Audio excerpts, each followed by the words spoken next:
Okay.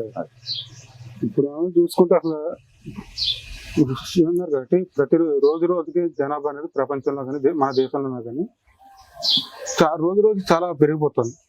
So ఈ పెరుగుదల అనేది పర్యావరణానికి ఏ విధంగా చూసుకోవచ్చు, అంటే ఏ విధంగా ఇంపాక్ట్ చూపిస్తుంది అనుకోవచ్చు? పెరిగినాం ఆల్రెడీ, ఇంకా పెరుగుతూనే ఉన్నాం. భారతదేశము పండుగ చేసుకునే టైము, ఎందుకంటే ప్రపంచంలో నెంబర్ 1 అని చెప్పనీకే.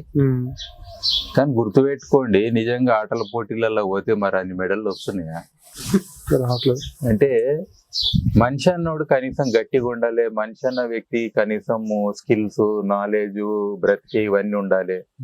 రెండోది, ఇంత మందికి ఆహార భద్రత కానీ, తర్వాత వీళ్ళ ద్వారా అయ్యే కలుషితం కానీ, సో ఇట్లా వివిధ అంశాలు చూసుకుంటే మనం క్యారింగ్ కెపాసిటీ అని ఒకటి ఉంటుంది. ఒక అక్వేరియం ఉంటది కదా, మామూలు చేపలు వేస్తాం, కలర్ చేపలు. అందులో కూడా మీరు వేయాల్సిన దానికంటే ఎక్కువ చేపలు వేస్తే ఏమైతే చనిపోతాయి. కొన్ని చేపలు వేస్తే అవి ఎక్కువ రోజులు ఉంటాయి. అట్లా మనము అతి అయిపోయినాం కదా. మరి అతి అయిపోయినప్పుడు మనకు అంటే ఒక బస్సులో పోయినా నీకు ఆ ఫీలింగ్ లేదు నేను బస్ ఎక్కినా అనేది. మీరు గొర్రెలన్నా చక్కగా పోతాయి, ఎప్పుడు ఒక గొర్రె మీద ఇంకో గొర్రె కూర్చొని పోదు. ఒక తల్లికి చేతిలో ఒక పిల్లగాడు ఉంటాడు, మళ్ళా ఇక్కడ ల్యాప్ మీద ఒక పిల్లగాడు ఉంటారు, చేతిలో బస్సు ఉంటది, మళ్ళా 50-100 మంది మినిమం ఒక బస్సులో పోతుంటారు. అంటే మన జీవితాన్ని కూడా ఎట్లా చేసుకున్నామంటే ఒక సాధారణంగా ఒక వేరే జీవులు జీవించినట్టు కూడా మనకు లేదు. అంటే మినిమం ఆ జీవితాన్ని కూడా ఓకే అనుకుంటున్నాం, నార్మలైజ్ చేసుకుంటున్నాం. అలవాటు అయిపోయింది జనాలకి. అలవాటు అంటే మనకు ఆల్టర్నేటివ్ లేక. సో ఐ థింక్ ఈ కాన్షియస్నెస్ ఏదైతే ఉన్నదో, మనిషి అంటే కూడా ఒక జీవి, ఆ జీవికి కూడా కొన్ని మినిమం ఉంటది. పుట్టినప్పటి నుంచి పోయే వరకు మినిమం కంప్లీషన్ అని అంటాం కదా, అంటే నా జీవితాన్ని కంప్లీట్ చేసుకున్నాననికి కొన్ని మినిమం ఉండాలి అనే దాంట్లో I think we're missing actually. ఏవేవి మినిమం ఒక వ్యక్తికి అయితేనే ఆ జీవితం బెటర్ అని. ఇప్పుడు జైలు ఎందుకు వేస్తారు, ఏది ఉండొద్దని కదా లాజికల్ గా. నాకు తెలిసి జైలు ఉన్న వాళ్ళే ఎక్కువ మంచిగా బతుకురు, చదువుతున్నారు, పనులు చేసుకుంటారు, మళ్ళీ వాళ్ళకి జీతం వస్తున్నది, పనులు చేస్తే వస్తున్నాయి కదా పైసలు, విపాసన చేసుకుంటారు. నాకు ఇక్కడ విపాసన అవ్వాలంటే టైం దొరకదంట. అక్కడ ఎన్ని రోజులు విపాసన చేసుకున్నా రోజులు టైం ఉంటది.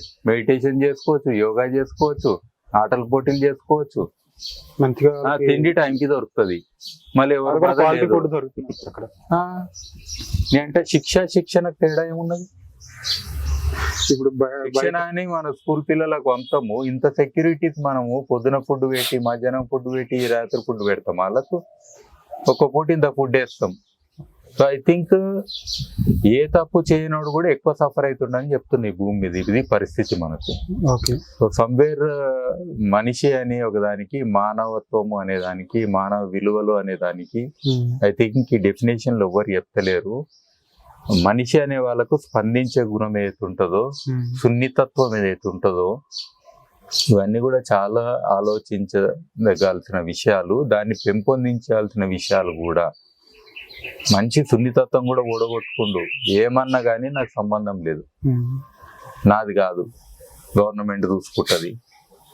ఇంటి ముందడి చెట్టు పెడితే కూడా మనిషి అడగడు, ఏ చెట్టు పెట్టినా సరే ఓకే అంటాడు. అరే ఆ చెట్టు రోజు నేను చూస్తా కదా దాన్ని పొద్దుగా లేచి అనేది ఒక రిలేషన్ ఉంటది కదా. కాలువలకు మనము గుర్రాలకు ఇట్లా కడతాం కదా సైడ్లకు, అట్లా తెరలు కనబడుతురు చూడొద్దని. ఇదేం ప్రపంచం రా. ఎప్పుడైనా ఒక నది పోతుంటే మనం చూస్తాము, ఒకప్పుడు పైసలు కూడా వేస్తుండేది, గంగామాతను మొక్కుతుండే. ఇప్పుడున్న నదులు డ్రైనేజ్ కాలువలు చేసి దానికి అడ్డము తెరలు కడుతురు చెట్లతోటి. అట్లనే చెరువులకు దాని సంఖ్యలు వేస్తారు.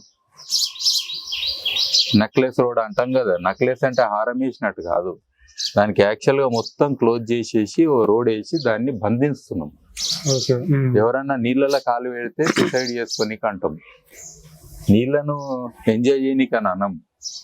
సో ఇట్లా ఐ థింక్ మన ఒక రిలేషన్షిప్ ఏదైతే ఉన్నదో ప్రతి అంశం పట్ల ఇది చాలా అంటే విధ్వంసకరంగా ఉన్నది మనకి. అంటే మనం అటిట్యూడ్ కానీ బిహేవియర్ కానీ ప్రతి ఒక్కటి కూడా. సో ఈ మార్పులు చాలా కావాలి. సో ఈ రోజుల్లో చూసుకుంటే ఇప్పుడున్న సిచ్యువేషన్స్ లో సూర్యుడు వేడి అనేది బాగా పెరిగిపోవడం వల్ల చాలా మటుకు నదులు కానీ చెరువులు కానీ ఒక నీటి శాతం అనేది తగ్గిపోతుంది. అంటే చెరువులు అయితే పూర్తిగా ఎండిపోతున్నాయి కాలాల్లో కూడా. సో దానికి కారణం ఏమంటారు? అంటే ఇందులో ఒకటేమో మనము వాటర్ యూటిలైజేషన్ అనండి, లేదా వాటర్ షెడ్ ప్రోగ్రామ్స్ అనండి, లేదా రిజర్వాయర్లు కట్టడం అనండి, ఇట్లా రకరకాలుగా మనం ఆల్రెడీ ఆపుతున్నాం ఎక్కడ నీళ్ళు అక్కడ.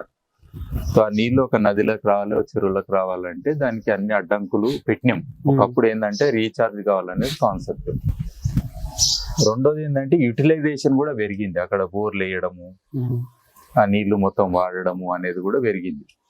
మూడోది చాలా ముఖ్యమైన అంశం ఏంటంటే క్లైమేట్ చేంజ్.